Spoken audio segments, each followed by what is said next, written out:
Good morning. How are you all today? Welcome to Integrative Preparedness. Do you want to build a better life?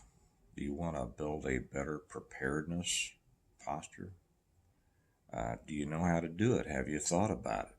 That's what I want to talk about today because I think a lot of people are missing some of the very important things. Now, I just put up one of the first things that I do in the morning when I come down and I'll check I always put something up on the Patreon channel for our patrons to kind of start the day. I put something else up there today that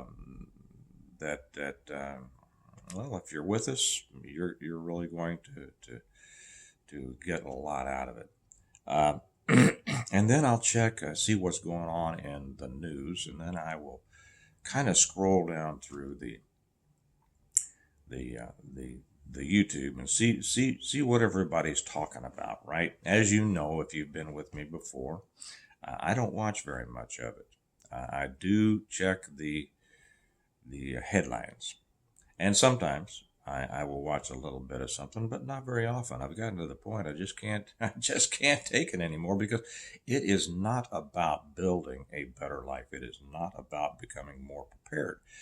If you are truly interested on becoming more prepared and putting your time and energy into it, every minute that you spend feeding yourself negativity is going to take away from that effort. It's going to take away from the quality of your investment and time, money, energy, and all that. It's going to take away from the quantity of it as well. So I saw the same the same negative stuff in the news. I saw all the bad things that are happening all over the world. The things that to be honest, we should be somewhat aware of, but that we should not be consumed with. And yet many people allow themselves to be consumed with it. Now, that would be one of the first things that I would say. If you really want to build a better life, one of the things that you have to do is stop allowing the negativity to consume you. Stop consuming it. Okay. Um, and then I saw the same negativity on the doom and gloom on all the titles on most of the YouTube, and I was surprised. I'll be honest. This morning, I was disappointed to see even some of those doom and gloom headlines on a couple of channels that I really like. Don't watch them very often, just don't have time, but I like. They have never been like that, but they are getting like that now. Now, does that mean that times are getting worse, times are getting scarier? No, no, it doesn't. It means that that's where the money is.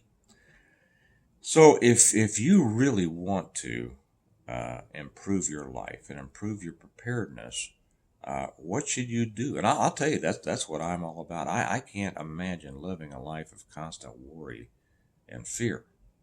If you've watched us before here, our tagline is that I end every video with this. I say we prepare well today in order to live well tomorrow. We don't prepare out of fear today in order to live a basic subsistence Stone Age kind of life tomorrow. We prepare well today in order to live well tomorrow. I think a lot of people have a hard time uh, getting their minds around that because they can't see it. They don't see the possibility of that. But let me tell you this: you can live as well as you want to. Okay.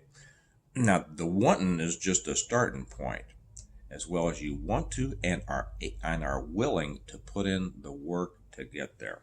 That's the thing. That's where a lot of people fall back. So this is for those people out there, those of you who say, "Well, I do want to do better, I'm willing to put in the work for it." For those not willing to put in the work, this isn't going to help.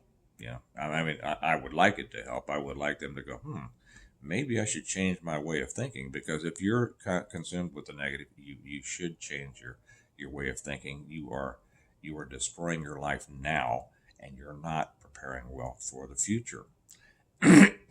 One of the things, and I've said this several times in the last few videos, But one of the reasons that I wrote my book, my first book, and then continued on through writing the rest of my books, was to show how properly guided efforts could result in high quality life no matter what happens. And I think that too many people in the world generally, but particularly in the preparedness world, aren't able to see that.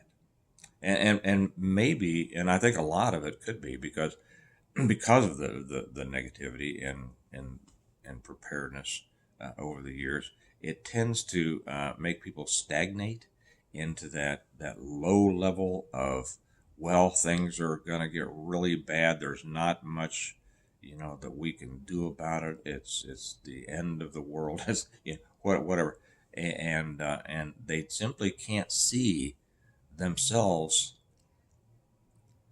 being able to prepare in order to allow themselves to live better. They can't even, in many cases, and I hope this isn't you, because my purpose here is to get you to understand that you can live better now and you can prepare yourself to live better later. But I think a lot of people just don't get that, because and I think a lot of them don't have never lived really well. To be honest, they haven't lived really well, and so they can't see the possibilities. If you haven't been someplace, it's hard to envision it, right? If you haven't been to Paris, I haven't been to Paris. Yeah, you can't really envision what Paris is, and so it's difficult for us to project and to see how good could things be, and yet everybody has an imagination. Everybody has a couple of things that it takes to get there, and that is imagination and the ability, creativity. I'll call it creativity. Everybody has those abilities. Too many people have allowed those to be dampened by a world that tells them, "Oh, that's stupid. That's silly. You shouldn't want more than you have. You shouldn't want better." Most of the people here on our channel, and I'm speaking to those who, and I realize right now I'm speaking a lot to many people who are new to our channel, because most of the people on our channel, the regulars here, they know this.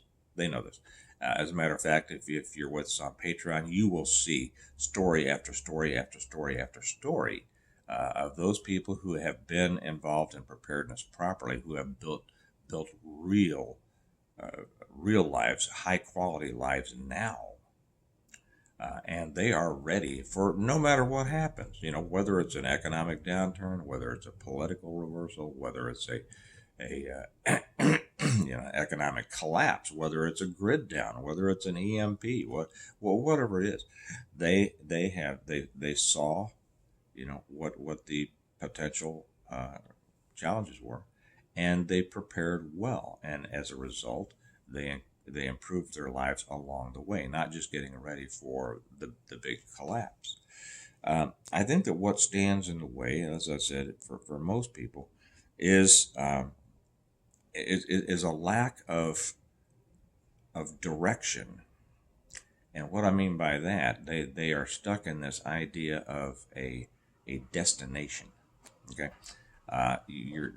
they see bad things on the horizon because they continue to be told that these bad things are on the horizon.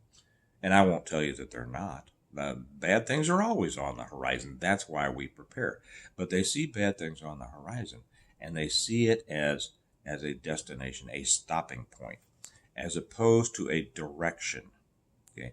That things in the world are going a certain direction, and they forget that it's totally in their power to determine how they want to prepare to deal with it. Okay, we can see that in many things. In the rise of technology, technology. I've always said two things are going to happen, and you have to be ready for either one of them. Either everything's going to crash, like in my books, and you have to be ready to be self-sustaining in that, or things are going to continue to advance in the way that they already are technologically, and you're going to live in a continually evolving technological world. Now you can decide for yourself whether you think that is good or bad, and I believe that there's good and bad in it, you know. But realize that people have always been against technology. There, let me put it this way: not people. Many people have always been against technology. I see the dangers coming in AI. I see the dangers coming in robotics. I also see the potential good coming from them. Okay. And there will be those hardcore, the ones who want you to live in fear will tell you that it's all horrible. Maybe, like, oh, it's the beast system or something like that. They'll use a biblical reference. And they will scare you that this is what's going to happen. Well, realize that when the horseless carriages were coming in, right? There were those who were saying, "Well, this is the devil at work. This is the end of time. A horse is good enough for me, and I don't know why they have to have these stinking, smelly, horseless carriages out there."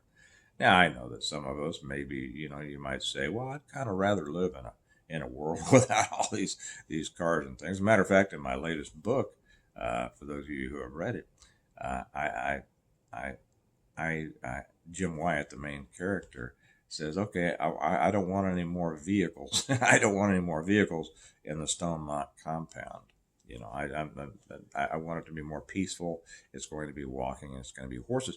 But that's no, you can't run a developing, society like that. So there will be those who want to, out of fear, resist all technological evolution, and as a result, they're going to keep themselves from being able to benefit from the advancements within it. Uh, we can look at medicine the same way. We have become too dependent on modern medicine. The medical industrial complex has taken over much of our lives, as we know in the last few years, right? And we can't trust them. The pharmaceutical industry, the medical industry, and in many cases, they are making us sicker. You know, uh, and the old ways, the natural ways, are much better. However, if you have something that takes an interventional cardiologist, or if you have something that takes major surgery, going out in the back 40 and grinding up some ginger root ain't gonna fix it, right? So many advances. You're gonna be glad. I was glad last year that I went to a hospital. Some of you have had the same experiences. Okay, I'm not gonna leave it up to somebody that wants me to stick my hand in some stump water and run around the stump 3 times and whatever that. Remember that thing from, was that Huckleberry Finn, something like that. I don't know. But there are always good and bad, and if you allow fear to drive you, or if you allow yourself to succumb to the fear porn that so many are trying to dish out there, you're not going to see the potential advantages in the world around you. And as a result, you're not going to be able to fully build a better life. Now, does that mean that it's all about technology that's building a better life? No, it's not at all. I'd say that's very little. Building a better life means being independent.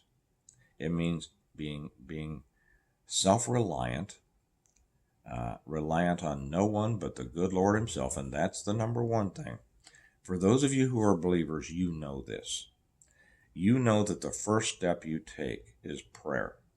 If you don't let God direct you in what you're doing, things aren't going to work out nearly as well as if you do let it. And it can be difficult to do. The thing that I put up on Patreon today speaks well to that.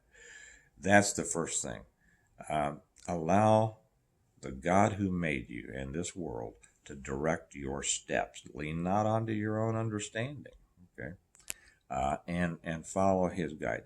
And then clear all of the negatives out of your life. That's the next thing. Clear all of the negatives, whether it's negative news, whether it's people who you know, well, are negative in your life, who always try to drag you down, pull you back, want to fill your head with, uh, you know, the ideas of catastrophe and failure. Get those out of your life. They are destroying you, mentally and emotionally, and if you allow it, spiritually. You should not let that stuff in. I understand if there's people who are close to you and they're a negative person, you're not going to get rid of family or good friends because they say the occasional negative thing. It's not what I'm talking about. What I mean is, you should fill yourself with such positivity and optimism and joy and determination. And you'll hear people right now say, well, joy and optimism, those are stupid because it's a horrible world and people are bad. And they, and I say to those people, you need to find different people. Uh, don't let those people have a negative life, and they want to keep you in it, right? They don't want to lose you, so they want to keep you in the negative life. It's like people who are always wanting to gossip. So get rid of all the negative things. Get rid of all the external negative slings and arrows that are taking their toll on you, because they will. It's like the death of 1,000 cuts. If you continue to be overly concerned with everything that's going on politically, whether it's locally or worldwide, that's all you're going to have mental room to deal with, and you're going to think everything's a big problem. Get rid of that. And next, determine what you want your life to be. And it's not simply a matter of just going on and letting life happen to you. I have a saying that you either do life or it'll do you. And if you just go through life as a victim, just kind of being tossed around by the latest wind, you're always going to be reacting to the latest, problem. You don't want to do that. You want to live life confidently. You want to live life with a determination to build each day, to build a better life each day by all the things you're doing. Everything that happens in your life is the result of decisions, whether it's your decisions or other people's decisions. Much of the negative things that happen in our lives is the result of decisions that we have made. Whether it's situations that we've decided to involve ourselves in, or people that we've decided to involve ourselves with, or whatever. And the more you allow yourself to kind of go with the flow and continue along these negative ways, it's going to have a dramatically negative effect on you. So get rid of the negatives, and this is very, very difficult for a lot of people, I think, and that is grab onto the positives. The reason that it's difficult for people is because they don't know what the positives are. They have this idea, well, they have a dream, or they have, well, I'd sure like this, or I'd sure like that. But they don't really feel that it can happen. Turn those dreams, there's nothing wrong with dreams, but turn them into goals and turn them into ideas, and then work toward them. And anything that doesn't fit in with that, anything that takes away from that, get rid of it. Get rid of it. Allow only those things that are going to better your life, beginning with God and then your family and all that. Now, that's going to seem very, very unusual to a lot of people. They're going to say, wow, this sounds weird. What am I going to do without all these negative things to worry about and to talk about, and everything like that. It's almost like a junkie getting off of drugs. So, yeah, but what do I do if I don't have all these problems and negative things? What do I have, right? Well, then you need to fill those things with positive things. And every day, we all have 24 hours in a day. You can decide how you want to use that time. You can find negative things to fill it with, most people do, or you can find positive things and thoughts. And it starts with the thought. You start with a negative thought, and you're going to find that you're doing negative things. Start with positive thoughts, and you're going to find that you are doing positive things. And a positive life is the result of a lot of positive things all put together, one on top of the other, and they all work together. The main goal of a preparedness-minded person, a PMP, which is what we call them on this channel, the main goal is to live a positive life a life worth living regardless of the external circumstances. And as important as your food, your water, your shelter, your defense, all these things, is your mindset and a determination to live a positive quality life. Have you ever known people who just, no matter what happened, they were always happy? Those are the people with the right mindset. Have you ever known people who were never seemed to be happy, who were always complaining about something? I couldn't let 10 minutes go by without something being wrong. Well, those people are people with a negative mindset. And each of us decides what kind of mindset we want to have, and that determines what kind of life we have. You know, if you spend your time being thankful for what you do have, you're not going to have time to be all irritated and mad about what you don't have, and you'll be be able to keep on building and building and building. So the purpose of a preparedness minded person is to increase the quality of their life, to increase the fulfillment of their life every day. And as a result, you're going to be ready to continue that during difficult times because you've laid the foundation now. So, you all have a good day. Remember, your life is in your hands, and your life depends on your attitude about it. And like we always say, we prepare well today in order to live well tomorrow. And that means that we think well today. We make good decisions in order to continue to live a better life in the future. You all have a good day. I'll talk to you later. Bye-bye.